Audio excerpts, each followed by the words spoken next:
ক্রান্তের দলকে নিয়ে মিথ্যে লেখালেখি করে এবার ক্রান্তের টার্গেটে চলে এলো অনির্বাণ। হ্যাঁ বন্ধুরা, ভিডিওটা লাইক দিয়ে দেখতে থাকুন। যে মুহূর্তে কিনা একের পর এক দুর্ধর্ষ ডাকাতি থেকে শুরু করে সেই কুয়োর পানিতে বিষ মেশানোর অভিযোগে সেই লোকটাকে তুলে আনা থেকে শুরু করে সকল অপবাদে যখন ক্রান্তের দলের সদস্যরা সকলে টার্গেটে চলে আসে এবং এদেরকে নিয়ে যখন খবরের কাগজে লেখালেখি হয়, ঠিক সেই মুহূর্তে সেই খবরের কাগজটা বের হওয়া মাত্র যখন ক্রান্ত বলতে থাকে যে এই খবরের কাগজটা যে অ্যাড এজেন্সি থেকে বেরিয়েছে সেই অ্যাড এজেন্সির নামটা কি এবং এর মালিকটাই বা কি, এটা খোঁজ নিতে অন্যদিকে ক্রান্তের দলের সদস্যরা যখন বলতে থাকে যে আমরা যতদূর খোঁজখবর নিয়ে জানতে পেরেছি যে এটা কলকাতার এক বিখ্যাত স্বনামধন্য এক অ্যাড এজেন্সির মালিক মিস্টার অনির্বাণ সেনেরই কর্মকাণ্ড এবং সে নিজ দায়িত্বে এই খবরটা ছাপিয়েছে এবং সে রীতিমতো আমাদের সকলকে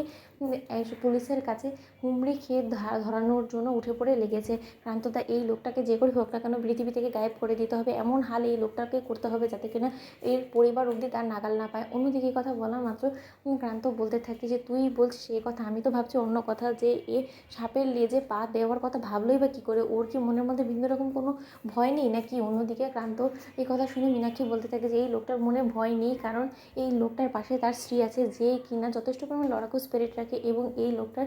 স্ত্রীর কারণে এই লোকটা এতটা বার বেরিয়েছে। সামান্য কটা টাকার লোভে এই লোকটা অনেক কিছুই করতে পারে এবং তার থেকে বড় কথা এই লোকটা সম্পূর্ণরূপে একটা লোভী এবং দুশ্চরিত্র প্রজাতির একটা পুরুষ। এর খবর আপনাদের থেকে বেটার আমি জানি এবং সে কলকাতার একটা বিখ্যাত এক এজেন্সির মালিক মিস্টার অনির্বাণ সেন। অন্যদিকে প্রান্ত বলতে থাকে যে তুমি এতটা এই লোক সম্পর্কে কী করে জানো বলো তো মীনাক্ষী। ঠিক সেই মুহূর্তে মীনাক্ষী বলতে থাকে যে জানবো নাই বা কেন বলুন তো, কারণ হাজার হোক সে আমার নিজের জামাইবাবু বলে কথা এবং আমি আমার জামাইবাবু সম্পর্কে ভালো জানবো না তাহলে কে জানবে বলুন তো। অন্যদিকে কথা বলা মাত্র প্রান্ত বলতে থাকে যে তাহলে তুমি তোমার জামাইবাবুর এই কথা শুনে নিশ্চয়ই তুমি এখন তোমার জামাইবাবুকে গার্ড করার চেষ্টা করবে, এটা করলে কিন্তু তুমি কোনো মতে আর পার পাবে না এবং তুমি যদি কোনো মতে কলকাতা অবধি এই খবরটা পৌঁছে দিয়ে তোমার জামাইবাবুকে বাঁচানোর কোনো রকম কোনো চেষ্টা করো তাহলে কিন্তু তোমাকেও রীতিমতো আমাদের কাছে প্রাণ হারাতে হবে। অন্যদিকে মীনাক্ষী হাসতে থাকে এবং বলতে থাকে যে আপনাকে কে বলেছে বলুন তো যে আমি আমার জামাইবাবুকে বাঁচানোর জন্য চেষ্টা করবো এবং গোপনে আমি আমার জামাইবাবুর কাছে এই খবরটা পাঠানোর চেষ্টা করবো বলুন তো। আমি তো নিজের হাতে ওকে গুলি করে মেরে ফেলতে চাই, কারণ আমি চাই যে আমার রাই দিদিভাই বিধবা হয়ে যাক এবং ওকে বিধবা ভেসে দেখার জন্য তো আমি অনেক আগ্রহে কবে থেকে অপেক্ষা করে রয়েছি।